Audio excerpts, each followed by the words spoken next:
Adlestrop by Edward Thomas was written in 1915, but was not published for another 2 years.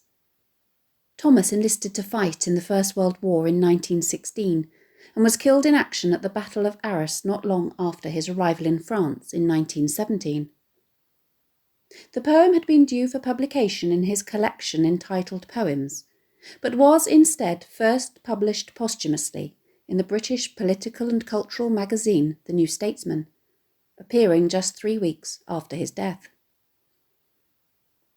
The small Cotswold village of Adlestrop, which Thomas immortalises in this poem, is located in Gloucestershire, near the county's border with Oxfordshire, and is where his train, an express steam train from London Paddington to Malvern in Worcestershire, made a brief and, what he believed to be unscheduled, stop on the 24th of June 1914.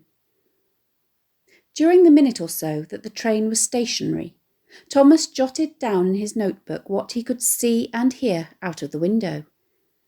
He had not yet begun to write poetry, and so these notes did not become the basis of a poem until the following winter, when it went through a number of drafts.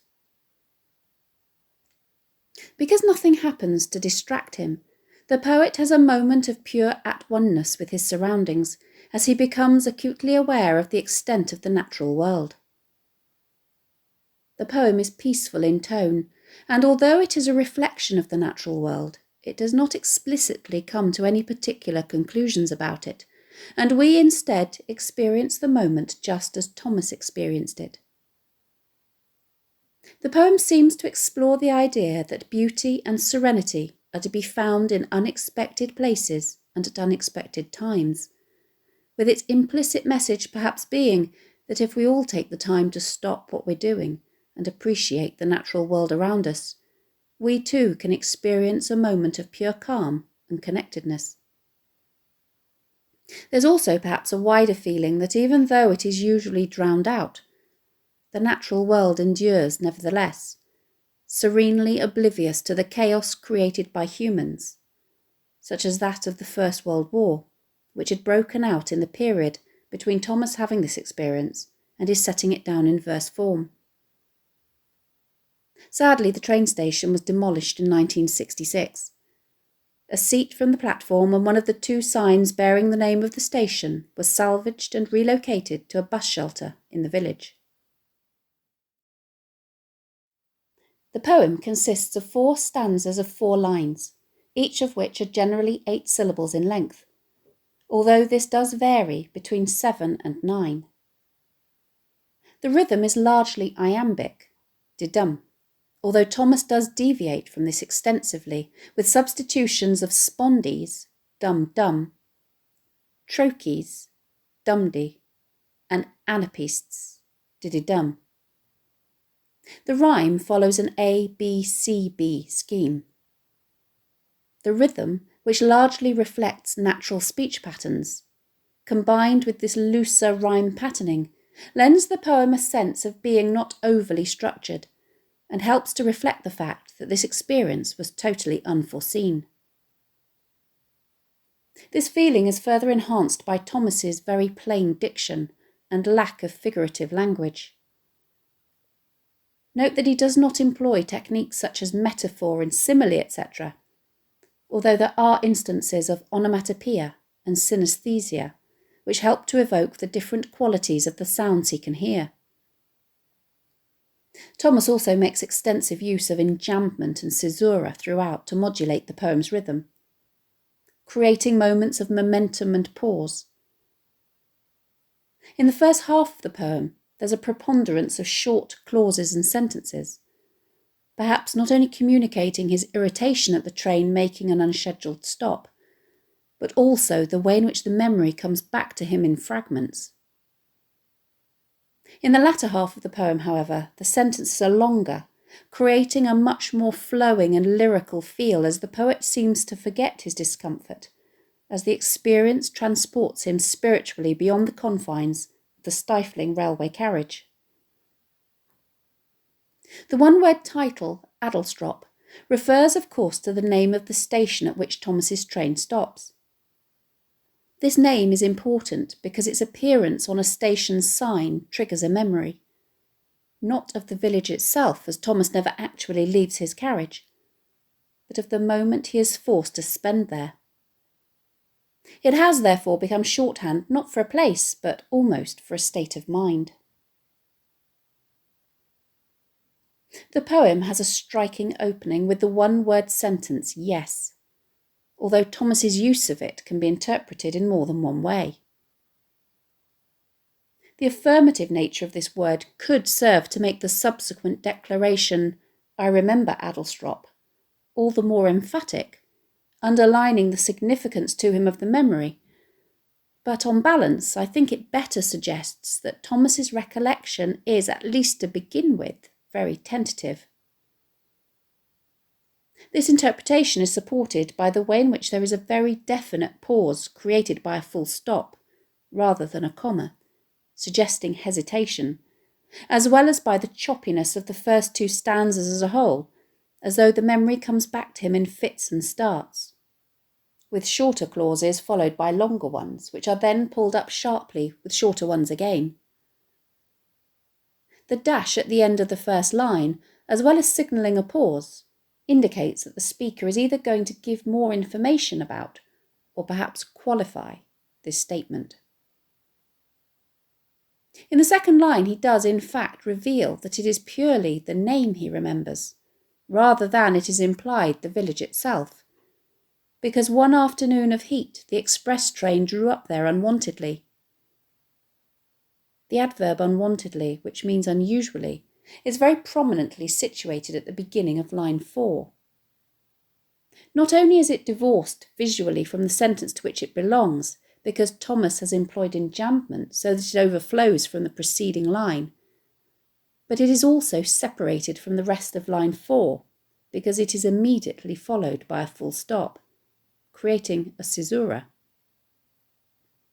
This makes the word stand out, perhaps communicating that, as he has not come to Adlestrop by choice, he initially felt irritation at the unexpected delay of what should have been a fast non-stop service to his final destination on a hot afternoon. The next few sentences are noticeably short, which create a disjointed rhythm. It was late June. The steam hissed. Someone cleared his throat, suggesting that the memory is coming back to him in fragments. Note Thomas's use of onomatopoeia here with the verb hissed, not only evoking the sound of the released steam, but also the word's negative connotations, suggesting his irritation. Thomas, in these short lines, creates a vivid image of someone sitting in a railway carriage with the sun pouring in, listening to the steam being released from the engine of the train, and the sound floating in through the open window of an unidentified person in a different carriage, conveyed by the vagueness of the pronoun someone, clearing their throat. It's a moment of stasis as no one left and no one came on the bare platform. What you normally associate with a train stopping, i.e. a flurry of people getting on and off, the clatter of luggage and the slamming of doors, doesn't happen. None of these sights and sounds are there to distract him, and so he begins to notice things which are usually insignificant. Initially, all he sees is Adlestrop, only the name, on the railway station sign. The near-perfect repetition of this phrase revisiting the first two lines of the poem, highlighting that it is this which is key to triggering the memory. Note the enjambment here across the stanza break, as the next stanza begins with the conjunction and, as his gaze wanders and he sees not only the sign, but also willows, willow herb and grass, and meadowsweet and haycocks dry. Willows are trees with foliage made up of long thin green leaves, popular for the way in which it drapes very gracefully. Willow herb, also known as rosebay willow herb, is a common pink wild flower which is often found growing on railway cuttings. Meadowsweet is a sweet-smelling wild flower with clusters of cream blooms, and haycocks are heaps of hay built in a conical shape so that the rain runs off to keep them dry. Note Thomas's use of polysyndeton in these lines to convey the increasingly detailed nature of his observation as his attention widens to the natural world beyond the confines of the station, and he becomes more attuned to the elements within it. He notices that the haycocks are no whit less still and lonely fair than the high cloudlets in the sky. No whit is another way of saying not even a tiny bit, as he compares their stillness and their beautiful isolation as they are dotted about the fields to the cloudlets, or tiny clouds, that appear dotted about, suspended high above the scene, in the sky. The way in which the stasis in the sky mirrors the stasis in the earth suggests a natural world in harmony, even while the human world is plunged in the chaos of the First World War. Note the way in which this stanza now flows almost uncontrollably, as though the floodgates of his memory have been opened. The final stanza concentrates on the way in which his noticing of the song of the blackbird makes him more attuned to the songs of the birds far away across 2 counties.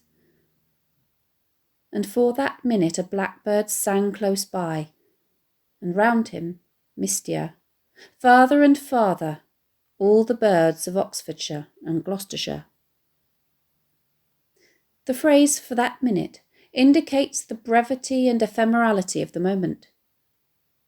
Note the use of the comparative adjective mistier to describe the way in which the bird song gets fainter and less distinctive the further away it is from him. The synesthetic nature of a word which usually describes something visual to describe something oral enhances the idea that Thomas is having a richly sensuous and deeply memorable experience.